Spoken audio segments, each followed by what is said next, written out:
अपने पसंदीदा YouTube channel Hindu धर्म ब्रह्मांडपदी श्री को सब्सक्राइब करें, वीडियो को लाइक और शेयर करें और हमारे नए नए वीडियो की सूचनाएं प्राप्त करने के लिए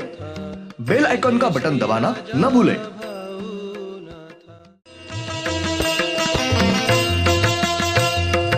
आरती सप्रेम मस्को बना था, जय जय श्री राजा भाऊनाथा। ॐ भूर्भुर्गव आदिशक्ति ब्रह्माण्डच्च दिव्यशक्ति प्राप्त्यर्थच्च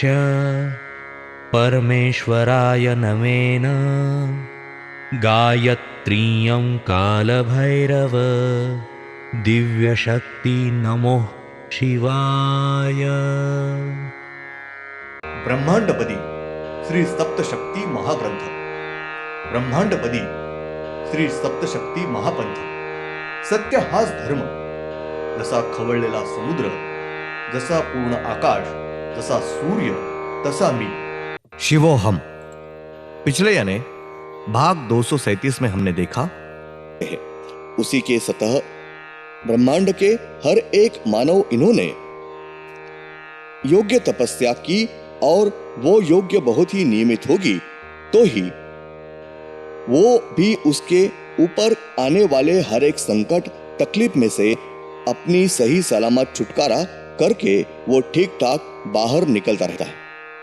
तपस्या अनेक प्रकार से साध्य होती है। अपने श्री कुलदेवत इनकी नित्य नियमित बहुत ही सेवा बहुत ही महत्वपूर्ण है। अब देखेंगे भाग 238 और उसी के साथ वो योग्य ऐसा ही साधन है और अपने श्री कुलदैवत इनके नियमित साधन के जोर पर हम सही सलामत छुटकारा करके ले सकते हैं। वही बहुत ही प्रभावी और योग्य माध्यम है और उसी के साथ अपने श्री सद्गुरु इनकी नित्य नियमित आज्ञा में रहकर उनकी सेवा और अपने श्री कुलदेवत माँ और बाप इनका नित्य नियमित दर्शन साधना नित्य सेवा श्री हिंदू धर्म इनके नियम और संस्कृति का बहुत ही कठोर पालन करना, सत्कर्म करना, स्वच्छ पवित्र बर्तन और इसमें से परंतु नित्य नियम से इस प्रकार की सेवा तपस्या की तो ही अपना कल्याण होकर पुण्य प्राप्त होता है। ब्रह्मांड में के मानव ने तपस्या भी किसी भी एक प्रकार से की तो भी वो भी होती है, परंतु श्री परमेश्वर इनके पास अपना नियमितता होना बहुत ही उनके दृष्टि से महत्वपूर्ण होता है तो ही अपनी तपस्या पूरी होकर उस तपस्या का योग्य फल मिलता है। हम कौन सा भी निरंकारी उपवास करके पुण्य प्राप्त नहीं होता है, क्योंकि हम निरंकार कठोर उपवास करते हैं परंतु अपना प्राण और आत्मा यह अपने शरीर को होने वाले तकलीफ से, भूख से, बहुत व्याकुलता से तलमल करता है और अपना आत्मा यही हम बहुत तकलीफ से, गुस्से से श्राप देता है और हमने कठोर निरंकारी उपवास करने की वजह से हमें पुण्य मिलने की वजह आत्मा का श्राप ही मिलता है। उस निरंकारी उपवास की वजह से तकलीफ भुगतनी पड़ती है। इसलिए हर एक ने उपवास करना वो भी एक कड़ी तपस्या ही है,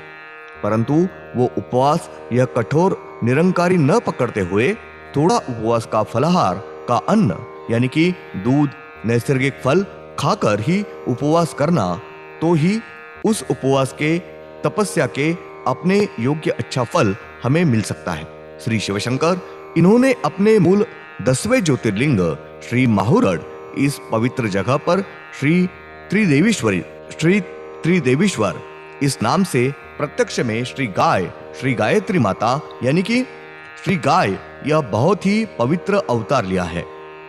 और हम अपना निरंकारी या कोई भी उपवास किया हुआ होता है तब श्री गाय इनका पवित्र दूध प्राशन किया हुआ है तब हमें उस उपवास का अच्छा और पवित्र फल मिलता है और वो भी बहुत बड़े योग्य और पवित्र तपस्या होती है। ब्रह्मांड में की किसी भी एक प्रकार से भी तपस्या कर सकते हैं। उसमें से श्री दैवत के योग्य व्रत और कठिन होने वाले मौन व्रत धारण करना और श्री सद्गुरु इनका हमेशा के लिए स्मरण नामस्मरण करना, यह बहुत ही प्रभावी माध्यम साबित हो रहा है। हमने कौन सी भी एक प्रकार से तपस्या साधना की तो भी उसे नियमितता यह बहुत ही महत्वपूर्ण है। हम हमारे श्रद्धा स्थान मंदिर में हर रोज सिर्फ दर्शन के लिए गए तो भी वो बड़ी साधना साबित होती है। परंतु हम उस मंदिर में वहां के इष्ट दैवत इनके दर्शन के लिए हर रोज निश्चित समय पर ही गए तो ही वो बड़ी तपस्या साबित होती है।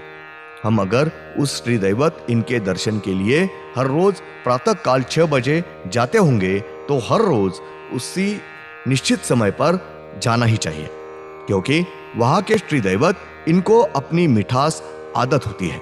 बराबर प्रातः काल 6 बजे श्री दैवत इनके स्थान पर उन श्री दैवत इनके बीच की श्री परमेश्वरी शक्ति इनको अपनी आदत होने की वजह से वो आतुरता से अपनी राह देखते हैं। और हम अगर 6:05 को या उससे पहले या बाद में कहीं भी सही या गलत समय पर जाए तो वह श्री परमेश्वरी शक्ति यह रुकती नहीं है।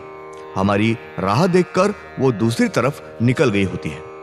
और हम वहां श्री दैवत इनके दर्शन के लिए जाकर कुछ भी उपयोग नहीं होता है। इसलिए हर एक मानव ने नित्य नियमित और निश्चित समय पर ही उस श्री दैवत इनके स्थान पर, समझो हम प्रातः काल 6 बजे ही जाते होंगे तो हम बराबर समय न चुकते हुए बराबर 6 बजे ही वहां के श्री दैवत इनके स्थान पर मंदिर में वहां के श्री दैवत इनके दर्शन के लिए हाजिर रहे तो वहां की श्री परमेश्वरी शक्ति यह निश्चित समय पर ही आतुरता से अपनी राह देखते हुए वो रुकी हुई होती है और वो शक्ति यह अपने ऊपर हमेशा के लिए प्रसन्न रहती है और कृपा आशीर्वाद देती है और अपनी सब मनोकामना धीरे धीरे पूरी करती है और वही नियमित निश्चित समय पर होने वाली बहुत ही महत्वपूर्ण तपस्या निश्चित होती है और उसी तपस्या के जोर पर और बल पर अपने श्री सद्गुरु इनके कृपा आशीर्वाद उनके नित्य स्मरण से नाम स्मरण से अपने ऊपर आने वाले हर एक संकट यह अपने ही भक्ति के सेवा के पुण्य के जोर पर तपस्या के जोर पर अपने पर आने वाले हर एक संकट में सही सलामत हमारे ही पुण्य के जोर पर हम अपने पुण्य में से प्राप्त होने वाली श्री परमेश्वरी शक्ति इनकी वजह से ही सही सलामत छुटकारा होकर अपना और अपने परिवार का हमेशा के लिए रक्षण और कल्याण होता है। इसलिए ही श्री सद्गुरु इनकी नित्य नियमित सेवा और कौन सी भी नियमित तपस्या बहुत ही महत्वपूर्ण साबित होती है। ब्रह्मांड में किसी भी श्री दैवत इनके मंदिर में निश्चित समय पर ही वहां के श्री दैवत इनके यानी कि उनकी श्री परमेश्वरी शक्ति और अन्य होने वाली मूल शक्तियों के हम नियमित दर्शन के लिए जाते हैं। तब हम वहां के मंदिर में अंदर जाने के बाद पहले मंदिर में घंटा बजाते हैं और श्री दैवत इनका दर्शन न लेते हुए मंदिर में यहाँ वहां हर तरफ देखते हुए टहलते हैं, मंदिर देखते हैं और बाद में वहां के श्री दैवत इनका दर्शन लेते हैं। ऐसा हम न करते हुए हम वहां के मंदिर में जाने के बाद पहले मंदिर में घंटा बजाते हैं। हम जब घंटा बजाते हैं और उस घंटा की आवाज ध्वनि बाहर निकलता है, आवाज गूंज रहा है, उसी क्षण वहां के श्री दैवत यह हमारे और अचानक आवाज होने की वजह से घबरा के देखते हैं। तभी हम वहां के श्री दैवत इनकी तरफ शांति से एकाग्र चित्त से एकाग्र होकर दर्शन लेकर हम कठिनाइयां बताए, क्योंकि घंटा का ध्वनि निकल रहा है तब तक ही उसी क्षण ध्वनि निकलता है। उस समय में वही के स्थान पर के श्री दैवत श्री परमेश्वरी शक्ति और अन्य मूल शक्ति यह हमारी तरफ घूर कर देख रही होती है। उतने ही ध्वनि आने वाले आवाज के समय में ही अगर हमने हमारी कठिनाई बताई तो उनके हमें पूर्ण आशीर्वाद और अपनी मनोकामना पूर्ण होती है। उतना ही क्षण श्री दैवत अपनी तरफ देखते हैं, प्रसन्न रहते हैं और तुरंत ही दूसरे स्थान पर निकल जाते हैं। इसलिए हम मंदिर में जाने के बाद, घंटा बजाने के बाद तुरंत ही श्री दैवत इनका मनोभाव से दर्शन ले और अपनी कठिनाई बताए, क्योंकि हम जब मंदिर में जाते हैं, घंटा बजाते हैं, तब वहां की श्री परमेश्वरी शक्ति यह अपनी तरफ घबरा कर घूर कर देखती है, क्योंकि श्री शिवशंकर इन्होंने प्रत्यक्ष में अपने मूल तीसरे ज्योतिर्लिंग श्री क्षेत्र वनीगढ़ यहाँ श्री पार्वती माता इस नाम से पवित्र अवतार लिया हुआ है।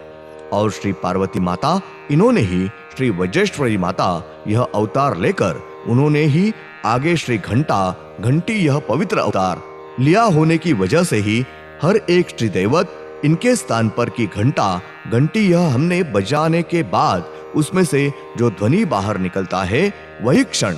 तब तक ही वहां के श्री दैवत इनको हमारे तरफ देखकर अपनी मनोकामना यह पूरी ही करनी पड़ती है। धन्यवाद।